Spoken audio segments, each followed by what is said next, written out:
Daniel Mercer was the kind of man who looked perfect on paper. He had a steady job as a regional sales manager at a logistics company, a modest but beautiful home on Clover Street with a porch swing and a garden his wife tended every Sunday morning, a 7-year-old daughter named Lily who drew pictures of their family with crayon and stuck them on the refrigerator with magnets shaped like fruit, and a wife, Sarah, who loved him with the quiet, unshakable kind of love that most people spend their whole lives searching for. They had met in college, in a history class neither of them particularly wanted to take, and from the very first conversation about a documentary neither of them had actually watched, something clicked between them that felt like it was always supposed to be there. They got married at 26 in a small ceremony in her parents' backyard, danced barefoot on the grass, and drove to the mountains for their honeymoon where they stayed in a cabin with no Wi-Fi and talked until 3 in the morning every single night. It wasn't a perfect life. They argued about money sometimes, about who forgot to call the plumber, about why he always left his shoes at the bottom of the stairs. But it was real, and it was theirs, and Sarah never once doubted that Daniel was hers completely. The changes came so slowly that at first Sarah told herself she was imagining things. Daniel started working late in March. Not every night, but often enough, 2-3 times a week he would text her around 5:30 saying the same things. Big client meeting running long, don't wait up, I'll grab something to eat. She kept his dinners warm. She put Lily to bed alone, reading 2 books instead of 1 because Lily always asked for Daddy and Sarah didn't want her to feel the absence too sharply. When Daniel came home, he would kiss her on the cheek, not the mouth, she noticed, always the cheek, drop his bag by the stairs, shower before bed even though he had already showered that morning, and fall asleep faster than a man with a clear conscience probably should. Sarah told herself it was stress. The company had a new regional director who was pushing hard for numbers. She told herself Daniel was exhausted. She told herself a lot of things in those early weeks because the alternative, the thing sitting in the back of her mind like a stone she refused to pick up, was too heavy to hold. But then came the phone. Daniel had always been the kind of person who left his phone on the kitchen counter when he came home, because he always said he didn't want to be one of those husbands glued to a screen at the dinner table. It was one of the things she had always loved about him, that intentional presence. So when she noticed he had started carrying his phone everywhere, into the bathroom, to bed, even into the garage when he went to get a screwdriver, she felt that stone get heavier. One evening in April, she was folding laundry on the bed while he was in the shower, and his phone lit up on the nightstand. She wasn't going to look. She genuinely wasn't. But the name on the screen stopped her cold. It wasn't saved as a name at all. It was saved as James W., an initial, a deliberate vagueness, and the preview of the message read, "I keep thinking about last Tuesday." Do you? Sarah stood there with one of Lily's small socks in her hand and felt the floor tilt beneath her. She put the phone face down. She finished folding the laundry. She did not say a word when Daniel came out of the shower. She smiled at him. She handed him a towel. She lay next to him in the dark that night and stared at the ceiling and listened to him breathe and wondered who he had become. She didn't confront him yet.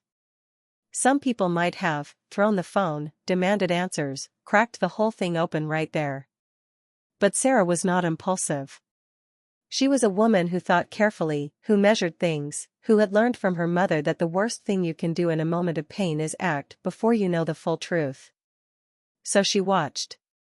She paid attention the way only a woman who suspects something pays attention, completely, exhaustingly, cataloging every small thing. She noticed he had started wearing cologne on days he claimed he was just going to the office. She noticed he flinched slightly when she touched his jacket pockets. She noticed that when she mentioned the future, a summer vacation she wanted to plan, a kitchen renovation they'd been talking about for 2 years, he got a vague, distant look in his eyes, like a man who wasn't sure he'd be in the same place by then. And she noticed, most painfully of all, that the way he looked at her had changed. It wasn't cold. It wasn't cruel. It was worse than that. It was guilty. He looked at her the way a person looks at something they've already decided to leave. It was a Thursday in early May when she decided she needed to know for certain. Daniel had texted at 4 in the afternoon, client dinner tonight, might be late, and something in Sarah snapped quietly, the way a thin wire snaps under too much tension, not with a bang but with a clean, sudden break. She called her neighbor, Mrs. Patel, who adored Lily and had watched her dozens of times before, and she dropped Lily off with a bag of goldfish crackers and a careful smile and drove to Daniel's office building across town. She parked on the street where she had a clear view of the parking lot exit, turned the radio off, and waited. She had brought her camera, a real camera, not just her phone, a Canon she had bought years ago when she went through a brief phase of wanting to learn photography. She sat in the car with it in her lap and she waited, and she told herself that maybe she was wrong, that maybe he would walk out of that building alone and get in his car and drive to a restaurant and sit across from a client, and she would feel foolish and relieved, and she would go home and hug her daughter and never speak of this to anyone. At 6:14, Daniel walked out of the building. He was not alone. He was walking beside a woman Sarah had never seen before, tall, with dark hair pulled back loosely, wearing a green coat, laughing at something Daniel had said, with her hand briefly touching his arm in a way that was entirely too familiar, too comfortable, too intimate to be a colleague. Daniel opened the passenger door of his car for her. He hadn't opened a car door for Sarah in years, she thought, and the smallness of that detail broke something in her chest, and then he walked around to the driver's side and got in, and they drove away. Sarah followed them. Her hands were steady on the wheel in a way that surprised her. She felt eerily calm, the way people sometimes describe feeling in the middle of a catastrophe, a strange mechanical clarity. She followed them across 3 intersections to a restaurant called Bellini's, an Italian place she had never been to, a place with low lighting and small tables and candles, not a client dinner kind of place, an entirely other kind of place. She parked across the street. She waited 20 minutes. Then she got out of her car with her camera, walked to the window of the restaurant with her heart hammering beneath that impossible calm, and looked in. They were sitting at a corner table. The woman had taken her coat off. Daniel was leaning forward with his elbows on the table, the way he used to lean towards Sarah when they were dating, when every conversation felt urgent and necessary, and he was smiling, really smiling, the kind of smile that Sarah had been trying to coax out of him for months without success. The woman said something and he laughed and reached across the table and covered her hand with his. Sarah raised the camera. She took the pictures. 6 of them, clear and sharp, Daniel's face unmistakable in the candlelight, his hand on top of hers, the 2 of them in a world that had no room in it for Sarah or Lily or Clover Street or any of the life they had built together. Sarah lowered the camera. She walked back to her car. She sat in the driver's seat for a long time without starting the engine. She did not cry. Not yet. She drove home, picked up Lily from Mrs. Patel's, gave her daughter a bath, read her 3 books instead of 2, tucked her in, kissed her forehead, and turned out the light.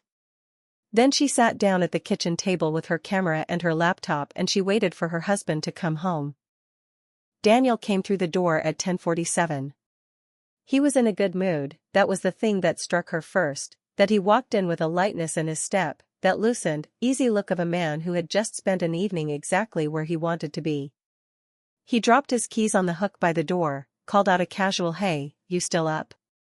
and walked into the kitchen and stopped when he saw her sitting at the table with her hands folded and her face composed and the laptop open beside her. "Hey," he said again, slower this time, reading something in her stillness. "What's going on?" Sarah didn't say anything right away. She turned the laptop to face him. On the screen were the photographs, all 6 of them, pulled up in a clean grid, perfectly clear, perfectly damning. Daniel's face didn't collapse all at once. It went in stages, like a building being demolished floor by floor. First confusion, then recognition, then something that might have been relief if it weren't wrapped so tightly in shame. He opened his mouth. He said her name. He said, "Sarah, listen, I can explain," and she held up one hand, just one hand, and he stopped. She had thought about what she would say in this moment for weeks, had rehearsed it in her head 100 different ways, imagined herself screaming or weeping or demanding every detail. But sitting there she found that none of those things were available to her. She was beyond them. She looked at him for a long time, at this man she had loved since she was 22, who had slow danced with her in her parents' backyard, who had held her hand in the hospital when Lily was born, who had once driven 4 hours in the middle of the night because she'd called him crying after her father's diagnosis, and she said, very quietly, "How long?" He didn't answer fast enough. She nodded once, as if that told her everything she needed to know, which it did. She closed the laptop. She stood up. And she walked to their bedroom and began to pack. She didn't take everything. She took what mattered, her clothes, her documents, Lily's essentials, the small framed photo from their first apartment, the one where they were both laughing at something off camera and looked unbearably young and happy. Daniel stood in the doorway of the bedroom watching her, talking the whole time, saying please, please just talk to me, please don't do this, I made a mistake, it didn't mean anything, I love you, please, and Sarah moved around him quietly and efficiently, pulling things from drawers, folding them into the suitcase, not in a frenzy but with a terrible, deliberate steadiness, as if she had been preparing for this without knowing it. When the suitcase was full she zipped it. She went to Lily's room and she bundled her daughter, still half asleep, warm and confused, into a blanket and picked her up, and Lily put her head on Sarah's shoulder and said Mama? In a small, sleepy voice, and Sarah said shoo, baby, we're going to Grandma's. She carried her daughter past Daniel, who was standing in the hallway now with tears running down his face saying her name over and over like a prayer he'd waited too long to learn. She set Lily in her car seat. She put the suitcase in the trunk. She got in the car. She drove away. She did not look in the rearview mirror. Not once. The house on Clover Street had never been so quiet. Daniel stood in the driveway until her taillights disappeared around the corner, and then he stood there a little longer, because going back inside felt like admitting that this was real. When he finally did go in, the house hit him like a physical thing, Lily's crayon still on the coffee table, Sarah's half-finished cup of tea on the counter, still faintly warm, the smell of the shampoo she used hanging in the hallway. He walked into the kitchen and saw the table where she had sat waiting for him and he pulled out the chair and sat down in it and put his face in his hands. He thought about the drive home that night, how easy and light he had felt, how he had turned the radio up on the highway and felt for a few minutes like a man with no consequences, no gravity, nothing holding him to earth, and he understood now, with a clarity that was almost sickening, that the lightness he had mistaken for freedom had just been the feeling of losing everything that actually mattered. He went to the refrigerator and saw Lily's crayon drawings, 3 of them, stuck up with the fruit magnets, stick figures of their family in front of a house with a yellow sun and flowers that Lily drew in pink because she said flowers should always be pink. He took one of them down and held it in his hands and that was when he finally broke, completely and without dignity, sliding down against the refrigerator to the kitchen floor and crying in a way he hadn't cried since he was a boy, deep and ugly and without any hope of making it stop. He cried for Sarah, for the look on her face that hadn't been anger or hatred but something worse, the quiet grief of a woman saying goodbye to something she had already spent a long time mourning. He cried for Lily, asleep in her grandma's house tonight because her father had been too selfish and too careless and too cowardly to protect the life they had built. He cried for himself. Not the self-pitying kind of crying, but the grief of a man who understood, too late, that he had held something irreplaceable in his hands and had chosen, over and over, in 100 small and terrible ways, to let it go. He called her that night. She didn't answer. He called again in the morning. She didn't answer. He sent a message that took him 45 minutes to write and that still felt completely inadequate when he read it back, because what words exist that are equal to what he had done? He went to work and sat in his office and stared at his computer screen and could not remember what any of his work was for.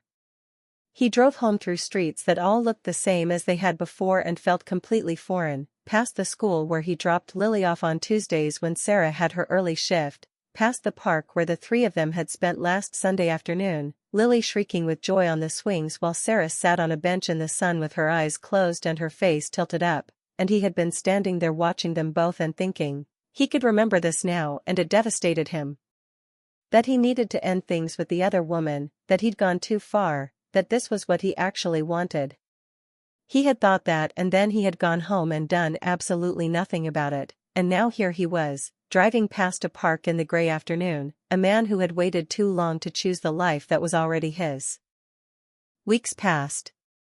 Sarah filed for divorce. She was kind about it, or at least she was civil. There were lawyers, and paperwork, and careful conversations about Lily's schedule, about the house, about the logistics of dismantling a shared life. She never once raised her voice. She never sent him a long, accusing message. She didn't need to. The photographs had said everything. The packed suitcase had said everything. The silence on the other end of the phone that first night had said more than any argument could. Daniel cooperated with everything she asked. He signed what she put in front of him. He made sure Lily's weekends with him were full and good and stable, that she never felt the weight of what the adults around her had broken. He was a good father in those months, maybe a better one than he had ever been, with the desperate attentiveness of a man trying to hold on to the one thing he hadn't lost completely. But he was not a whole man. He moved through his days like something important had been removed from him and the wound hadn't closed. He thought about Sarah constantly, not obsessively, not with any delusion that he could undo what he had done, but with the steady, low ache of genuine loss, the kind that doesn't announce itself but is simply always there, the way an old injury makes itself known in cold weather. He ran into her once, about 4 months later, at Lily's school play. She was there with her mother, and she was wearing the yellow dress she'd had for years, the one she wore on warm evenings when they used to sit on the porch swing with iced tea, and she looked, not happy exactly, not yet, but like a woman who was finding her way back to herself, which was both the most hopeful and the most heartbreaking thing he had ever seen. She smiled at him politely, the way you smile at someone you once knew very well, and turned to watch Lily on the stage, and Daniel sat 3 rows back and watched his daughter sing a song about springtime in a paper flower crown and clap her hands and beam at the audience, and he thought, I did this. Not with self-pity, but with the clear, hard knowledge of accountability. He had had a good life and a real love and a daughter who drew sunshine in crayon, and he had looked at all of it and decided, somehow, that it wasn't enough, and the cruelest joke was that it had always been, more than enough, more than most people ever get. He understood that now. He understood it the way you understand something that comes too late to be useful, that sits in you not as wisdom but as weight, the permanent, honest, unsparing knowledge of what you had, and what you chose, and what it cost.